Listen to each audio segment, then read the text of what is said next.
el caza de pistón más rápido de la historia, capaz de volar a una velocidad enorme, incluso con un solo motor. El Flecha alemán Dornier Do-335 debía cerrar el cielo a los aliados, pero se convirtió en la principal víctima de las intrigas de despacho del Tercer Reich. ¿A qué trucos tuvo que recurrir Claudius Dornier para eludir las prohibiciones categóricas de Hermann Göring? ¿De qué manera copió Willy Messerschmitt los planos de su competidor directo? ¿Y por qué estas máquinas, completamente listas para el combate, al final nunca realizaron un solo disparo? Revelaremos los secretos de los enfrentamientos de archivo y analizaremos las características de diseño ocultas de esta obra maestra de la aviación. Vean este episodio hasta el final. Las revelaciones finales les harán mirar la historia de las batallas aéreas de otra manera. Arrancamos. Hay un museo en Washington. Es uno de los más visitados del mundo. El Museo Nacional del Aire y el Espacio. Las familias van allí, los escolares hacen excursiones, los turistas fotografían cohetes y cápsulas. La mayoría pasa de largo ante un objeto expuesto. Está en una esquina. No es el más grande ni el más llamativo. Pero aquellos que se detienen junto a él durante mucho tiempo, por lo general, ya no se van rápidamente. Es el Do-335. Los alemanes lo llamaban Pfeil, que significa flecha. Lo primero que llama la atención es que el avión parece incorrecto. No en el sentido de que esté mal hecho. Parece como si alguien hubiera violado una regla que todos los demás consideraban inquebrantable. Un avión común tiene un motor delante, o dos a los lados. Aquí el motor está delante, y hay otro detrás. Dos hélices. Una tira de la máquina hacia adelante, la otra la empuja desde atrás. El fuselaje es alargado, casi cilíndrico como una aguja. El empenaje de cola es cruciforme, como las plumas de un virote de una ballesta medieval. Te quedas al lado y piensas, ¿cómo vuela esto? Volaba. Y volaba de tal manera que, hasta hoy, ningún avión de serie con motor de pistón ha superado oficialmente sus cifras de velocidad. 765 kilómetros por hora. Esto no es un cálculo teórico ni una cifra de un folleto publicitario. Es un resultado de prueba registrado. Año 1944. Motor de pistón, sin propulsión a chorro.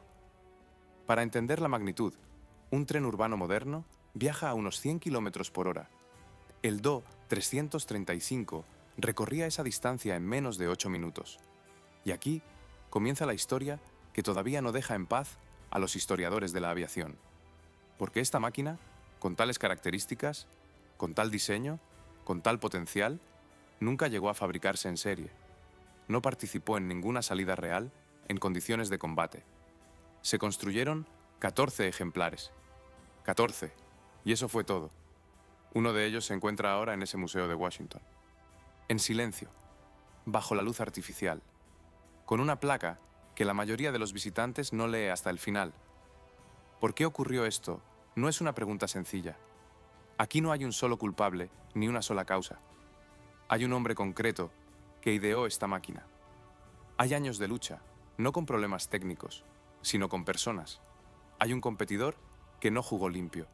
Y hay decisiones tomadas en el momento adecuado por las personas equivocadas. Pero para entender cómo se unió todo esto en un solo punto, debemos empezar desde el principio. No con el avión, con el hombre que lo ideó. Y tendremos que empezar, no donde ustedes esperan, no con la aviación ni con los cazas, sino con el agua. Claudius Dornier nació en el año 1884 en la ciudad bávara de Kempten. Su padre era un comerciante francés y su madre alemana. Esta mezcla de culturas, por extraño que parezca, se reflejó también en su pensamiento de ingeniero. Nunca estuvo atado a una sola escuela de pensamiento, a una sola tradición. Tomaba lo que funcionaba de cualquier parte. En su juventud, estudió ingeniería civil, no aeronáutica, sino civil. Puentes, estructuras, cargas, materiales. Esta base se reflejaría más tarde en todo lo que hizo. En sus aviones siempre hubo esa lógica estructural especial de la que carecían muchos diseñadores aeronáuticos puros. En el año 1910 entró a trabajar en la fábrica de Ferdinand von Zeppelin, el mismo creador de los dirigibles. Dornier era joven, un desconocido, pero Zeppelin comprendió rápidamente que tenía ante sí a un hombre con un don poco común: ver la estructura en su totalidad y no por partes. Pocos años después, Dornier ya dirigía su propio departamento y se dedicaba a lo que le apasionaba seriamente: los hidroaviones de canoa. Un hidroavión de canoa es un avión que despega del agua y acuta en ella. Su fuselaje está diseñado como el casco de un barco. Debe mantenerse a flote, soportar el impacto de las olas y no romperse al posarse en aguas revueltas. Esta es una tarea de ingeniería completamente diferente a la de un avión común, y fue aquí donde Dornier se enfrentó al problema que más tarde lo cambiaría todo. Cuando se colocaban dos motores a los lados de un hidroavión, estos estorbaban. Al acuatizar, las salpicaduras de agua entraban en los motores. Al despegar, la disposición lateral creaba un empuje asimétrico que desviaba la máquina hacia un lado. Dornier empezó a buscar otra solución. Miraba el agua. Literalmente, se paraba en la orilla y observaba cómo las embarcaciones cortaban las olas. Un casco estrecho, resistencia mínima, movimiento rectilíneo. Y entonces surgió una idea que parece obvia, solo después de que alguien ya la ha pensado.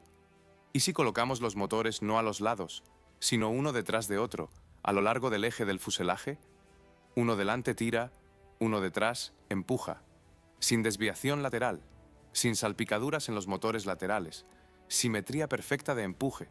Llamó a este esquema tándem. En el agua funcionaba. Dornier empezó a aplicarlo en sus hidroaviones y las máquinas inmediatamente pasaron a gobernarse mejor. Fue entonces cuando se le ocurrió la idea: ¿y si trasladamos la misma lógica a un avión terrestre? Para entonces, Alemania había firmado el Tratado de Versalles, que limitaba seriamente la construcción aeronáutica alemana. No se podían construir aviones de combate. Dornier encontró una salida sencilla. Simplemente se fue a Italia. Allí fundó una empresa filial y continuó su trabajo sin restricciones. Fue allí, en Italia, donde creó el hidroavión que le dio fama mundial. El Dornier 2J, conocido popularmente como el WAL, que en español significa ballena. La máquina resultó tan exitosa que España, Japón y los Países Bajos compraron su licencia. La Unión Soviética adquirió varios ejemplares directamente. El WAL se utilizó para vuelos transatlánticos. No era un avión militar, sino una verdadera herramienta de trabajo de la aviación de largo alcance. Y todo el tiempo, mientras construía hidroaviones, el esquema tándem seguía en su cabeza. Crecía, se complicaba, se llenaba de detalles. En el año 1937, Dornier registró la patente. El proyecto recibió la designación P.59-04. Sobre el papel, era ya un avión completo, con dos motores Daimler-Benz de 1.250 caballos de fuerza cada uno, blindaje en 3 secciones clave y un empenaje de cola cruciforme que impedía que la hélice trasera tocara el suelo durante el despegue y el aterrizaje. La velocidad calculada era de 755 km por hora a una altura de 5.000 metros. Era el año 1937. En aquella época, los mejores cazas de serie volaban a velocidades de entre 450 y 500 km por hora. Dornier miraba sus planos y sabía: esto funciona. Ahora tenía que convencer a los demás. Año 1940. Las fuerzas aéreas alemanas, la Luftwaffe, se encuentran en la cima de la confianza en sí mismas. Francia capituló en 6 semanas. Polonia cayó aún más rápido. En los cuarteles generales reina una atmósfera que es difícil de describir de otro modo que no sea como una embriaguez de éxito. ¿Para qué cambiar algo si todo funciona de todos modos? En este preciso momento, llega Claudius Dornier con su proyecto. No era un solicitante ingenuo. Tenía 56 años, decenas de máquinas realizadas a sus espaldas, un nombre mundial, una patente y cálculos completos. No venía con una idea, venía con una solución terminada. Documentos, planos, características, todo redactado, todo calculado. La respuesta fue corta. No. La posición oficial sonaba aproximadamente así: las fuerzas aéreas disponen de suficiente equipo moderno. Los nuevos desarrollos requieren tiempo y recursos, y las prioridades están definidas. Detrás de esta formulación se escondía algo más concreto: las preferencias personales del hombre que en ese momento controlaba toda la construcción aeronáutica alemana. Hermann Göring dirigía la Luftwaffe desde su fundación. No era un ingeniero ni un piloto en el sentido técnico. Era un político con uniforme militar. Le interesaban las victorias, las cifras, los informes de éxitos. En cuestiones técnicas, confiaba en un solo hombre: Willy Messerschmitt. Esta no era solo una relación de trabajo, era un sistema estable. Messerschmitt recibía pedidos, recursos y prioridad. A cambio, entregaba resultados que se podían mostrar arriba. Dornier no encajaba en este sistema. Era demasiado independiente, demasiado insistente, y lo que era más importante, ofrecía una solución que nadie había pedido. Göring miraba hacia los motores a reacción. Era su idea fija. El futuro de la aviación estaba en la propulsión a chorro. Todo lo demás era secundario. Consideraba que las máquinas de pistón, por muy impresionantes que fueran sus características, eran cosa del pasado. Quería velocidad a través de la propulsión a chorro, no a través de la elegancia de ingeniería del esquema tándem. Dornier se marchó con una negativa, pero no destruyó los planos ni se cambió a otro proyecto. Guardó la carpeta en el escritorio y esperó. Porque comprendía algo que en los cuarteles generales no entendían: la guerra rara vez va según lo planeado, y el momento en que su máquina resultara necesaria llegaría inevitablemente. Ese momento llegó 2 años después, y vino de donde menos se esperaba, de la otra orilla del Canal de la Mancha. El avión británico de Havilland Mosquito apareció en el cielo de Europa en el año 1941 y se convirtió inmediatamente en un dolor de cabeza para la aviación alemana. Era rápido, unos 650 kilómetros por hora, volaba alto, y lo que resultaba sumamente molesto era de madera. Los radares de la época apenas lo detectaban, e interceptarlo a grandes alturas era extremadamente difícil. El Mosquito se utilizaba para misiones de reconocimiento y ataques rápidos en lugares a los que los aviones convencionales no podían llegar con suficiente rapidez. En los cuarteles generales de la Luftwaffe empezaron a ponerse nerviosos. Se necesitaba un avión que pudiera alcanzar al Mosquito o superarlo. Rápido, de gran altitud y capaz de operar sin escolta. Y entonces se descubrió algo desagradable. No existía tal avión. Ninguno de los proyectos prioritarios que se habían financiado y promovido en los últimos 2 años resolvía esta tarea. Se convocó un concurso. Los requisitos: un avión de alta velocidad para intercepción y reconocimiento. Los participantes: varias de las principales empresas de construcción aeronáutica de Alemania. Dornier sacó la carpeta de su escritorio. Cuando Dornier sacó su carpeta, esta ya tenía 5 años. La patente del año 1937, los cálculos, los planos, todo lo que le habían devuelto con una cortés negativa en el año 1940. Pero no se limitó a tomar el viejo proyecto y presentarlo de nuevo. Era lo bastante inteligente como para comprender que ir con la misma propuesta no tenía sentido. Tenía que hablar el lenguaje del cliente. Y el lenguaje del cliente, para el año 1942, había cambiado. Göring seguía soñando con motores a reacción. Era su idea fija. El futuro de la aviación pertenecía a la propulsión a chorro. Todo lo demás era secundario. Consideraba que los aviones de pistón eran cosa del ayer, por muy espectaculares que fueran sus prestaciones. Dornier lo sabía, y realizó una jugada que dice más de él que cualquier documento técnico. Rediseñó el proyecto. Dejó uno de los 2 motores de pistón en su sitio, delante, y en la parte de la cola, en lugar del segundo motor de pistón, propuso colocar uno de reacción. El resultado fue un híbrido. Delante, un motor de pistón tradicional con hélice tractora. Detrás, propulsión a chorro. Técnicamente era un concepto viable, pero lo principal no estaba en la técnica. Lo principal era que en el documento figuraba ahora la palabra reacción. Esto no era un engaño en sentido estricto. Dornier realmente estaba desarrollando el esquema híbrido. Tenía sentido como solución de transición. pero comprendía perfectamente que esa palabra abriría puertas que de otro modo permanecerían cerradas. Un ingeniero con 50 años de experiencia sabía que, a veces, la tarea no consiste en idear la mejor solución, sino en saber presentarla adecuadamente. El concurso del año 1942 reunió a varios participantes. La empresa Junkers, uno de los principales productores de la aviación alemana. La empresa Arado, conocida por sus desarrollos de aviones a reacción. Y Dornier.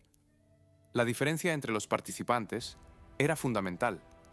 Junkers y Arado venían con conceptos, es decir, con ideas que aún debían materializarse.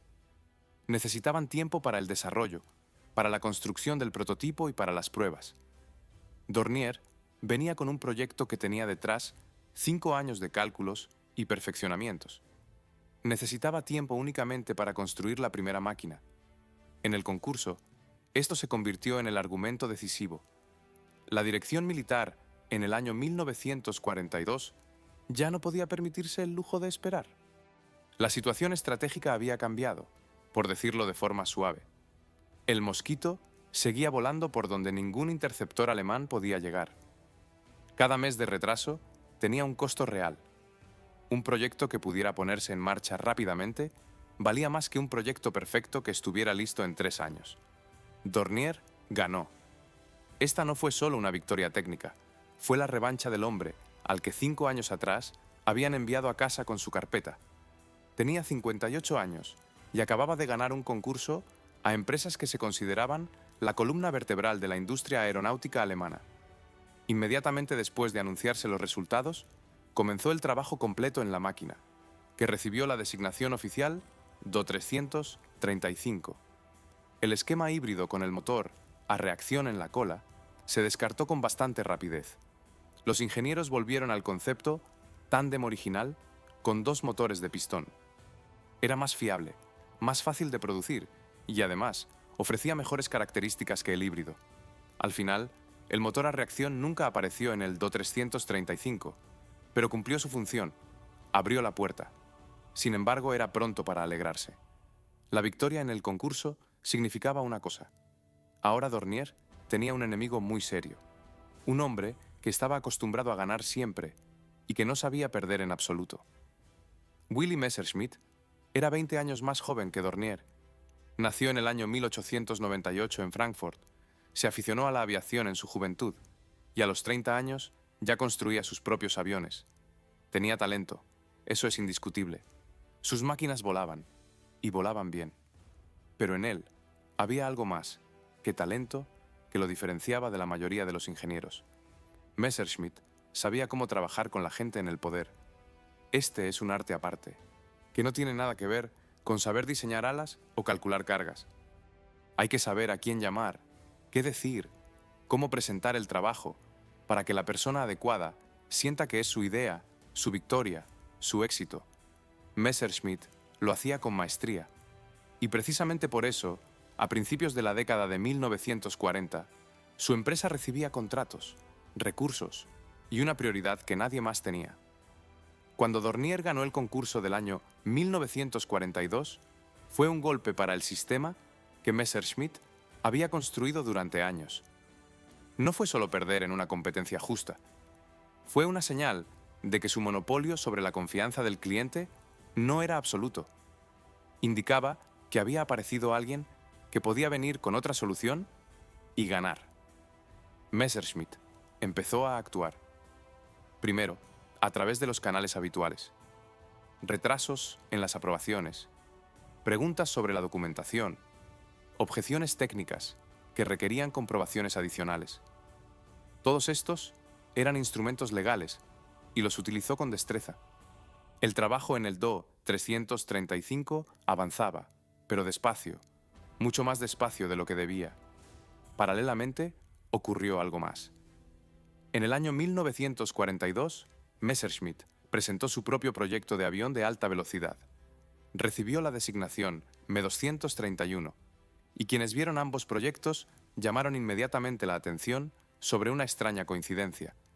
La disposición era tándem, 2 motores a lo largo del eje del fuselaje, empenaje de cola cruciforme. El esquema de ubicación de la cabina del piloto se encontraba entre los motores. Incluso algunos componentes estructurales repetían soluciones de la patente de Dornier del año 1937. Dornier presentó una queja oficial. Cuando los expertos técnicos compararon los dos proyectos en detalle, las coincidencias resultaron demasiado precisas para explicarse por un desarrollo paralelo y accidental del pensamiento de ingeniería. En la construcción aeronáutica, ocurre a veces que diferentes diseñadores llegan a soluciones similares de forma independiente. Pero aquí no se trataba de soluciones similares. Se trataba de detalles concretos, ángulos específicos, uniones poco comunes, cosas que no se derivan de principios generales, sino que son ideadas por una persona concreta en un momento determinado. La investigación confirmó que el Me-231 se había creado sobre la base de los materiales del proyecto de Dornier. Cómo llegaron exactamente estos materiales a manos de Messerschmitt nunca se aclaró oficialmente. El sistema de distribución de documentación técnica en la industria aeronáutica alemana estaba organizado de tal manera que las grandes empresas tenían acceso a una amplia gama de desarrollos del sector. Esto se hacía para coordinarse, para evitar duplicidades. En la práctica, significaba que los planos ajenos no eran tan difíciles de obtener. El proyecto Me-231 fue cancelado, oficialmente por razones técnicas. Para Dornier, esto fue una victoria, pero se pagó cara. Se perdieron varios meses de trabajo en disputas burocráticas, y el tiempo en el año 1942 tenía un precio que es difícil de exagerar. Messerschmitt no desapareció. Retrocedió un paso y empezó a trabajar en otro proyecto, este completamente a reacción. Este proyecto se llamaba Me-272 y fue el que finalmente se convirtió en el principal competidor del Do-335, no en el sentido técnico, sino en la lucha por la prioridad, los recursos y la atención de quienes tomaban las decisiones. Pero eso sería más tarde. Mientras tanto, el escándalo de la copia dio inesperadamente a Dornier lo que le había faltado todo este tiempo: espacio para trabajar. Un silencio en el que por fin se podía construir. Y en el año 1943, su máquina se elevó al aire por primera vez. Octubre del año 1943. Aeródromo de pruebas de Lechfeld, en el sur de Alemania. Por la mañana el aire está frío e inmóvil, como solo ocurre en otoño, cuando todavía no hay viento, pero el calor ya se ha ido. En la pista de despegue se encuentra una máquina que la mayoría de los presentes ve por primera vez. El Do-335 tiene un aspecto diferente a todo lo que había estado en este aeródromo antes. Un fuselaje largo y alargado, casi una aguja. Delante, una hélice tractora de 3 palas. Detrás, otra hélice empujadora idéntica. El empenaje de cola cruciforme sobresale a los lados y hacia abajo, con la pala inferior rozando casi el suelo. La cabina del piloto está desplazada hacia atrás respecto a la posición habitual. El piloto se sienta literalmente entre dos motores. Los mecánicos han terminado la inspección previa al vuelo. Ambos motores, Daimler-Benz 603 de 1750 caballos de fuerza cada uno, están en marcha. El sonido es inusual. Dos motores que funcionan de forma síncrona producen un zumbido grave y constante, en el que casi no hay el pulso desigual característico de las máquinas de pistón. Quienes estaban cerca dijeron más tarde que se parecía al sonido de un gran barco mercante, no al de un avión.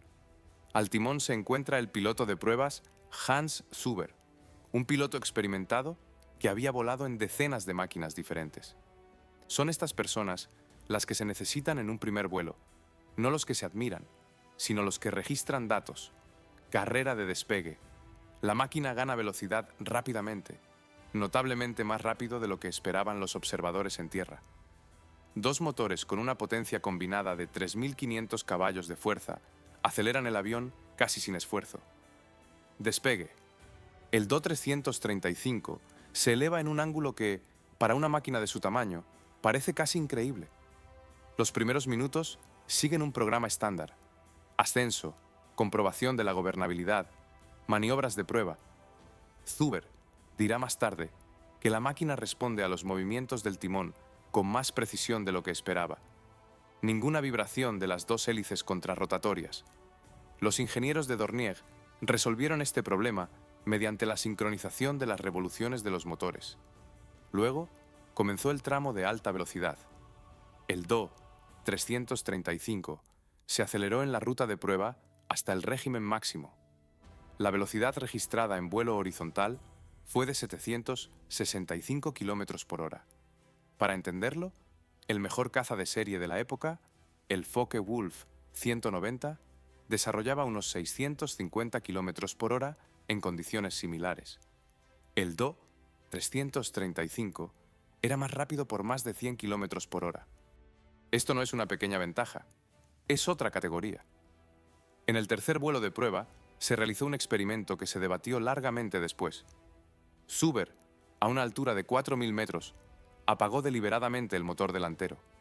Por completo. Parada. Hélice abanderada. La máquina continuó el vuelo con el único motor trasero. La velocidad cayó a 560 km por hora, pero la estabilidad no cambió. Ningún momento de guiñada, ninguna inclinación, ninguna lucha con el mando de control.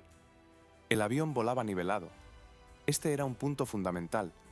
En un avión bimotor común, cuando falla un motor, se produce un empuje asimétrico. La máquina se desvía hacia un lado. El piloto se ve obligado a contrarrestar esto con los timones, y la carga sobre los mandos aumenta drásticamente. En una situación crítica, a baja altura o durante la aproximación para el aterrizaje, esto podía resultar fatal. El Do 335 no tenía este problema en absoluto. Ambos motores estaban situados en el mismo eje. El fallo de cualquiera de ellos no creaba empuje asimétrico. Dornier presenció las pruebas personalmente. Tenía 59 años. Había caminado hacia este momento durante más de 6 años, a través de negativas, burocracia e intrigas ajenas. Lo que pensaba al mirar su máquina en el cielo no quedó registrado, pero quienes estaban a su lado dijeron que estuvo muy callado ese día. Simplemente miraba hacia arriba y callaba. Por supuesto que había inconvenientes. La visibilidad hacia adelante desde la cabina estaba limitada por el motor delantero y su capó. El piloto veía menos que en un caza común. La hélice trasera representaba un peligro serio para el piloto en caso de eyección de emergencia, ya que podía ser alcanzado por una pala. Dornier ya estaba trabajando en un sistema de eyección de emergencia con desprendimiento de la hélice trasera antes del lanzamiento. Era una tarea solucionable. Todo era solucionable. La máquina funcionaba. La máquina volaba. Mientras el Do 335 pasaba las pruebas en Lechfeld, en Berlín se mantenían conversaciones muy diferentes. No sobre aerodinámica ni sobre las características de los motores. Sobre política. Sobre qué proyecto recibiría financiación. Qué nombre aparecería en el informe para los de arriba. ¿Qué máquina entraría en el plan de producción prioritario? Era el año 1943. La situación en el aire sobre Europa había cambiado radicalmente en comparación con el año 40. Los aliados operaban de manera cada vez más activa sobre el territorio de Alemania. Se necesitaba una respuesta rápida, convincente y preferiblemente que pudiera presentarse de forma atractiva como un gran avance tecnológico. Messerschmitt llevaba mucho tiempo trabajando en un avión a reacción. El Me-272, un caza a reacción bimotor, existía en forma de prototipos desde el año 1941. El programa avanzaba con dificultad. Los motores a reacción de la época eran poco fiables, la vida útil de funcionamiento era de apenas unas horas y la tecnología estaba poco madura. Pero visualmente, la máquina parecía el futuro. Alas en flecha, motores a reacción debajo de ellas, una velocidad que en teoría superaba todo lo existente. Precisamente la frase «en teoría» es clave aquí. Cuando los resultados de las pruebas del Do 335 llegaron al mando alemán, la reacción fue ambivalente. Las cifras eran impresionantes. 765 km por hora con un motor de pistón era algo difícil de ignorar. La gobernabilidad con un solo motor era un argumento práctico de peso. La máquina estaba lista para la producción en serie mucho antes que el Me-272. Pero el Do-335 tenía un inconveniente que no tenía relación con la tecnología.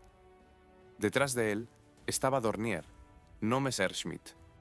Para cuando la información sobre el Do-335 llegó a la alta dirección de las Fuerzas Aéreas alemanas, Messerschmitt ya había hecho su trabajo. No en el cielo, sino en los despachos. El Me-272 fue presentado como una máquina de nueva generación, como un salto cualitativo hacia adelante, como algo que nadie más en el mundo tenía. Un avión de pistón, por muy rápido que fuera en la historia, parecía por definición cosa del pasado, al lado de uno, a reacción. A finales del año 1943 se tomó la decisión. El Me-272 recibió el estatus de proyecto prioritario. Todos los recursos, todas las capacidades de producción, toda la atención se dirigieron allí.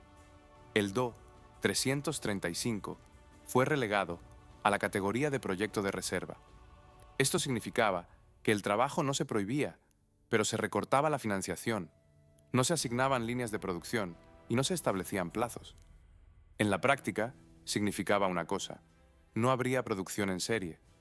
Dornier lo comprendió de inmediato. Ya había pasado por este escenario una vez, en el año 1940. Pero entonces no tenía un prototipo volante con características documentadas. Ahora sí, y eso no cambió nada. La decisión no se tomó sobre la base de datos técnicos. Esto es importante entenderlo. No porque el Do-335 fuera peor, no porque tuviera problemas insolubles, sino porque en un sistema donde las relaciones personales pesaban más que los cálculos de ingeniería, la máquina de Dornier perdía frente a la de Messerschmitt independientemente de lo que mostraran las pruebas. El Me-272, en el momento de tomarse la decisión, tenía serios problemas sin resolver. Los motores fallaban después de unas pocas horas de funcionamiento. Las características de despegue y aterrizaje eran peligrosas. Los pilotos que pasaban de máquinas de pistón a las de reacción necesitaban un largo periodo de reentrenamiento. La producción requería materiales y tecnologías de los que se carecía crónicamente. Pero ninguno de estos problemas sonó con suficiente fuerza en los despachos adecuados. Y las virtudes técnicas del Do-335 no sonaron con la suficiente fuerza en esos mismos lugares. Dornier siguió trabajando. Llevó al Do-335 a un estado en el que la máquina podía transferirse a la serie en cualquier momento. Solucionó el problema de la visibilidad desde la cabina. Desarrolló el sistema de eyección de emergencia con desprendimiento de la hélice trasera, una solución que más tarde estudiarían ingenieros de todo el mundo. Hacía todo correctamente. Simplemente, en esta historia, hacer las cosas correctamente no era suficiente. 14. Ese fue exactamente el número de máquinas construidas bajo el programa del Do-335. No 14.000, 14 unidades. Para comparar, el Focke-Wulf 190, el principal caza alemán de ese periodo, se produjo en una cantidad superior a las 20.000 unidades. El Me-272, que recibió todas las prioridades y recursos, unas 1.400 máquinas, aunque las realmente aptas para el combate eran considerablemente menos. Del Do-335, 14. Esto no fue el resultado de problemas técnicos. La fábrica de Oberpfaffenhofen, donde se producían las máquinas, estaba operativa.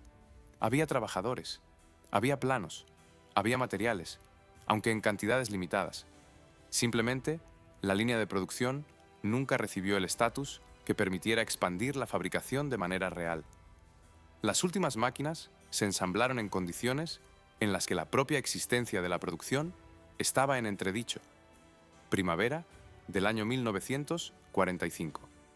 Las tropas aliadas entraban en Francia y luego en las zonas occidentales de Alemania. La aviación aliada operaba sobre las instalaciones industriales prácticamente sin restricciones. Las fábricas cambiaban su régimen de trabajo, escondían equipos, trasladaban la producción bajo tierra y trabajaban de noche. En estas condiciones, ensamblar un avión ya era un logro en sí mismo, pero cada máquina ensamblada permanecía en el suelo, Ninguna de las 14 llegó a emplearse en condiciones reales contra el enemigo, ni una sola salida, ni un solo enfrentamiento. El caza de pistón más rápido de la historia nunca se cruzó en el cielo con ningún otro avión. Esto es difícil de asimilar racionalmente. 6 años de desarrollo, resultados de pruebas brillantes, completa preparación técnica y, al final, silencio. Cuando en mayo del año 1945 las tropas estadounidenses entraron en las instalaciones de la fábrica de Oberpfaffenhofen, descubrieron varios ejemplares del Do-335 en diferentes fases de finalización. Parte de las máquinas había sido inutilizada deliberadamente antes de la retirada, una práctica habitual de la época. Pero algunos aviones quedaron prácticamente intactos. Los ingenieros estadounidenses de los equipos técnicos, que iban tras las tropas precisamente para estudiar la tecnología capturada, examinaron las máquinas con atención. Luego, con mucha atención. Después, pidieron más tiempo y más especialistas. Uno de los ingenieros que participó en la inspección escribió más tarde en un informe una frase que luego citarían muchos historiadores de la aviación. Escribió algo parecido a esto: las soluciones de diseño de este avión están a un nivel que no esperábamos ver en una máquina de serie, o casi de serie. Una serie de componentes requerirá un estudio aparte. Varios ejemplares del Do-335 se trasladaron a los Estados Unidos para un examen detallado. Los pilotos de pruebas estadounidenses volaron las máquinas en la base de Wright Field, en el estado de Ohio.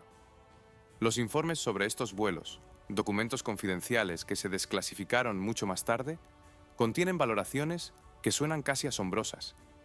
La máquina se describía como excepcionalmente agradable de gobernar, con características que superaban a todo lo que los probadores habían conocido en la clase de aviones de pistón. Uno de los Do-335 terminó en la colección del Instituto Smithsoniano. Es el mismo ejemplar que hoy se encuentra en el Museo Nacional del Aire y el Espacio en Washington. Fue restaurado y conservado como uno de los modelos más significativos de la tecnología aeronáutica de ese periodo. Las demás máquinas no se conservaron. Se desmontaron, se estudiaron, se utilizaron como fuente de información y se destruyeron. Ese fue el destino de la mayor parte de la tecnología capturada. 14 aviones, uno en un museo, los demás en los informes de archivo y en la memoria de las personas que los vieron. Dornier sobrevivió a todo esto. Continuó trabajando tras el fin del conflicto, otra vez en España, otra vez fuera de Alemania, construyendo de nuevo hidroaviones. Nunca habló públicamente del Do-335 con amargura. Al menos, no con palabras que hayan quedado registradas. Pero la huella que dejó su máquina resultó ser más larga de lo que parecía en el año 1945. En Washington, en la Explanada Nacional, se alza un edificio de vidrio y metal. El Museo Nacional del Aire y el Espacio del Instituto Smithsoniano es uno de los museos más visitados del mundo. Cada año pasa por sus salas cerca de 8 millones de personas. Aquí está la cápsula del Apolo 11 que voló a la Luna. Aquí está el aparato de los hermanos Wright, el primer avión con motor de la historia. Aquí hay cazas, bombarderos y máquinas experimentales. Y aquí, en una de las salas, se encuentra el Do-335. Está pintado de color verde oscuro, el estándar de la aviación alemana de ese periodo. Debajo de él hay una placa informativa. En la placa se lee que es el único ejemplar de vuelo del avión que se conserva, que fue capturado por las tropas estadounidenses en el año 1945, que es uno de los aviones técnicamente más significativos de la Segunda Guerra Mundial. La mayoría de los visitantes lee la placa y sigue adelante. Pero aquellos que se demoran, que dan la vuelta a la máquina, que miran la cola cruciforme, las dos hélices, el fuselaje largo como una aguja, suelen regresar. Algo en esta máquina no los deja ir. Tal vez sea esa sensación de incompletitud. El avión parece listo para volar. Como si no lo hubieran expuesto como un artefacto histórico, sino que simplemente lo hubieran dejado aparcado por un momento antes del siguiente vuelo. El vuelo nunca se realizó, pero las ideas que Dornier introdujo en esta máquina no se quedaron en aquella sala de museo. El esquema tándem de disposición de los motores se convirtió en objeto de estudio serio en varios países después del año 1945. Los ingenieros estadounidenses que trabajaron con los ejemplares capturados del Do-335 redactaron informes técnicos detallados. Estos informes llegaron a las oficinas de diseño, a los institutos de aviación y a los programas de estudio. En la década de 1950 se desarrolló en los Estados Unidos el avión experimental Consolidated Vultee X P-81. Utilizaba una planta motriz combinada, un motor de pistón delante y uno de reacción en la cola. Era exactamente el mismo esquema híbrido que Dornier había propuesto en el año 1942, el mismo que ideó para agradar a Göring. Los americanos llegaron a él de forma independiente, pero para entonces el Do-335 ya había sido estudiado al detalle en sus archivos. En las décadas de 1960 y 1970, el esquema tándem volvió a surgir en varios proyectos experimentales como forma de obtener un gran empuje sin aumentar la resistencia aerodinámica frontal. La lógica era la misma que la de Dornier. Dos motores en un mismo eje proporcionan la potencia combinada de una máquina bimotor, manteniendo la aerodinámica de una monomotor. Una vida independiente cobró la solución del empenaje de cola cruciforme. Dornier lo ideó como una medida de necesidad. Había que colocar la pala inferior de la cola lo suficientemente baja para que la hélice trasera no tocara el suelo al aterrizar. Esta solución resultó ser tan afortunada desde el punto de vista aerodinámico que se adoptó y se aplicó en diversas modificaciones a lo largo de décadas. El sistema de eyección de emergencia con desprendimiento de la hélice trasera, algo que Dornier desarrolló para resolver el problema de la seguridad del piloto al abandonar la máquina, se convirtió en una página aparte en la historia de la seguridad aeronáutica. El principio de la separación forzosa de un elemento estructural peligroso antes de la eyección del piloto se aplicó y se aplica después en diferentes aviones y en diversas variantes. El propio Claudius Dornier regresó al trabajo tras el año 1945, primero en España y luego de nuevo en Alemania, cuando se levantaron las restricciones a la construcción aeronáutica. Fundó una nueva empresa, continuó diseñando aviones, vivió hasta los del año 85 y falleció en el año 1969 en la localidad suiza de Zug. El Do-335 casi no se mencionaba en sus entrevistas públicas. Hablaba del futuro, de nuevos proyectos, de que la aviación aún no había dicho su última palabra. Pero todos los que lo conocieron de cerca decían lo mismo. Se acordaba de esta máquina, siempre. 14 aviones, uno en un museo, y unas ideas que viven en diseños de los que la mayoría de la gente nunca sabrá de dónde vinieron. Este es el verdadero legado del Do-335, no una pieza de exhibición bajo un cristal, sino un pensamiento que sigue funcionando en silencio, sin una placa con el nombre de su autor. Hay una pregunta que se plantea cualquiera que haya estudiado seriamente la historia del Do-335. No es histórica en el sentido estricto, pues los historiadores trabajan con lo que fue y no con lo que pudo haber sido. Pero es humana, y resulta difícil ignorarla. ¿Qué habría pasado si la máquina se hubiera fabricado en serie? No en el año 1945, cuando ya era tarde, sino en el año 43, cuando las pruebas mostraron resultados, cuando la fábrica estaba lista, cuando la decisión aún podía tomarse de otra manera. Empecemos por las cifras, porque sin ellas, esta conversación se convierte en una fantasía. La velocidad del Do-335 en vuelo horizontal era de 765 km por hora. El Mosquito británico, que tantos problemas causaba a la aviación alemana, volaba a unos 650 km por hora en sus mejores modificaciones. La diferencia era de 115 km por hora. En la aviación, esta es una magnitud enorme. Un avión que es 115 km por hora más rápido no solo alcanza al enemigo, sino que elige si entra en combate o no. Controla la situación. El bombardero pesado estadounidense Boeing B-17, que se utilizaba para los ataques contra los objetivos industriales de Alemania, volaba a unos 460 kilómetros por hora. El Do-335 era casi el doble de rápido, pero la velocidad es solo una característica. Lo más importante es otra cosa. El Do-335 estaba listo para la producción en serie antes que el Me-272. La producción de los motores de pistón Daimler-Benz 603 ya estaba dominada. Estos motores se montaban en otros aviones. La tecnología estaba probada. Por el contrario, los motores a reacción para el Me-272 requerían materiales raros y una compleja tecnología de producción con la que la industria alemana, en las condiciones de los años 1943 y 44, apenas podía lidiar. La vida útil de los primeros motores a reacción Jumo 004 que llevaba el Me-272 era de unas 25 horas. Los motores Daimler-Benz 603 del Do-335 tenían una vida útil varias veces superior. Estas no son cifras abstractas. Un motor con una vida útil de 25 horas es un motor que hay que cambiar después de cada pocos vuelos.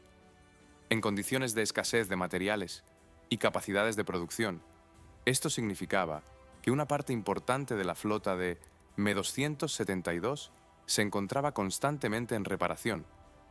Los historiadores de la aviación que han estudiado este periodo en detalle, en particular el investigador británico Alfred Price y el historiador estadounidense Mike Speake, señalan una paradoja.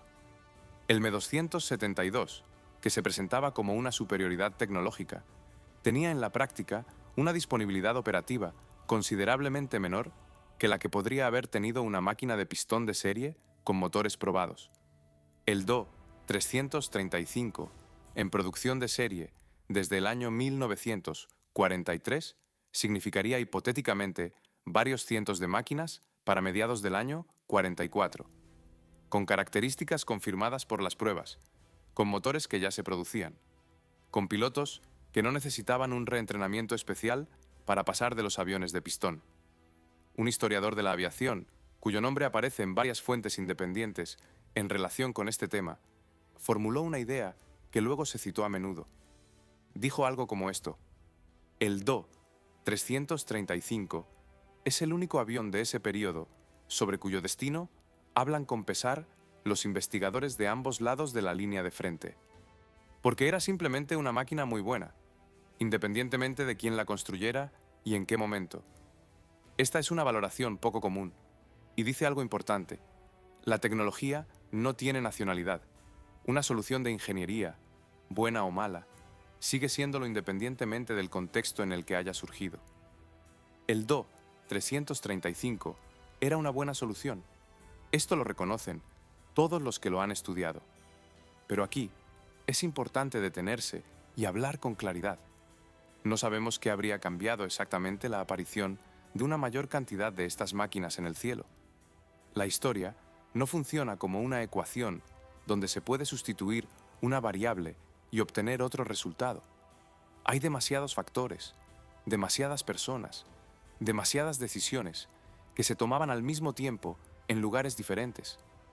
Lo que sí sabemos con certeza es otra cosa. Hubo una máquina. Funcionaba. No la fabricaron. Y este hecho, por sí solo, sin ninguna historia alternativa, ya habla de algo importante. No sobre la aviación, sobre cómo están organizados los sistemas en los que se toman las decisiones, sobre que la respuesta correcta y la respuesta adoptada no siempre son lo mismo. Dornier lo sabía. Vivió con ese conocimiento el resto de su vida. Claudius Dornier vivió 85 años. Nació en el año 1884 en una pequeña ciudad bávara, hijo de un comerciante francés y de una madre alemana. Falleció en el año 1969 en la localidad suiza de Zug como un ingeniero reconocido, fundador de una empresa cuyo nombre llevaban decenas de aviones. Para entonces, el hombre ya había estado en el espacio. Los aviones a reacción transportaban pasajeros a través de los océanos. El mundo en el que Dornier empezó a trabajar, el mundo de los dirigibles y los hidroaviones, había desaparecido de forma tan completa que parecía casi una invención. Él llegó a ver todo esto y continuó trabajando casi hasta el final.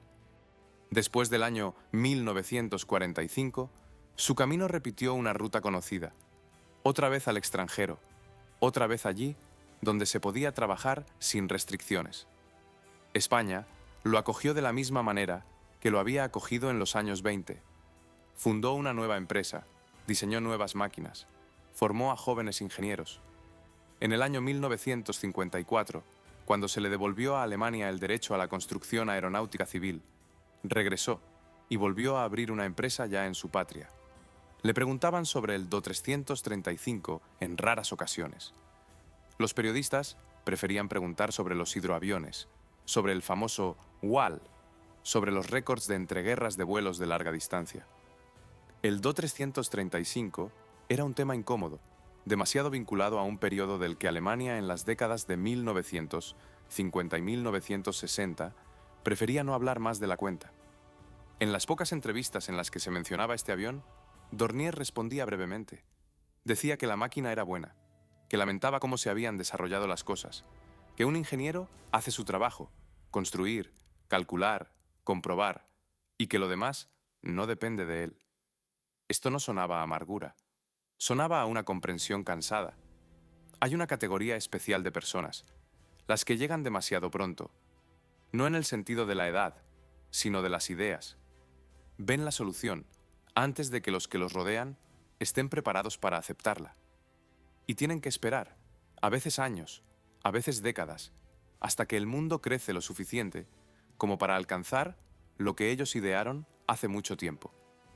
Dornier esperó desde el año 1937 hasta el año 1942. 5 años con una patente terminada en el cajón del escritorio. Luego otro año de lucha por el concurso. Después, otros 2 años para las pruebas y la producción en condiciones en las que cada decisión se tomaba donde no correspondía. Recibió su reconocimiento, pero no por la máquina que consideraba la mejor. Esta es una historia conocida, no porque les ocurra a menudo a los diseñadores aeronáuticos, sino porque les ocurre a las personas en general, a aquellos que idean algo auténtico en un sistema que no sabe valorarlo a tiempo. La solución correcta y la solución adoptada difieren no porque la gente sea mala o tonta. Difieren porque los sistemas son lentos, porque los intereses personales son reales, porque el miedo a lo nuevo es más fuerte que el interés por ello. Dornier lo sabía desde el año 1940 y siguió trabajando. Esto es lo importante, no que perdiera, sino que no se detuviera. La negativa en el año 40 continuó. El escándalo con la copia de los planos continuó. La decisión sobre el estatus de reserva continuó. El fin de la producción con 14 máquinas continuó. Construía el siguiente avión, siempre el siguiente. Esta es la respuesta a la pregunta que planea sobre toda esta historia. No el ¿por qué no funcionó?, que ya lo hemos analizado, sino el ¿qué hacer con ello? La respuesta de Dornier fue sencilla. Hacer lo siguiente. En aquella sala de museo en Washington, el Do-335 se encuentra en silencio. 8 millones de personas al año pasan de largo. Algunas se detienen, miran las dos hélices, la cola cruciforme, el fuselaje largo como una aguja, leen la placa. En la placa se explican muchas cosas, pero hay una que no está. No está escrito cuántas veces el hombre que ideó esta máquina oyó la palabra no y regresó con un nuevo plano. Eso no cabría en una placa. Resulta difícil de resumir en palabras. El avión permanece. La luz cae sobre el fuselaje verde oscuro. Las dos hélices están inmóviles. No llegó a volar lo suficiente, pero se quedó. Muchas gracias por ver el video. Hasta pronto.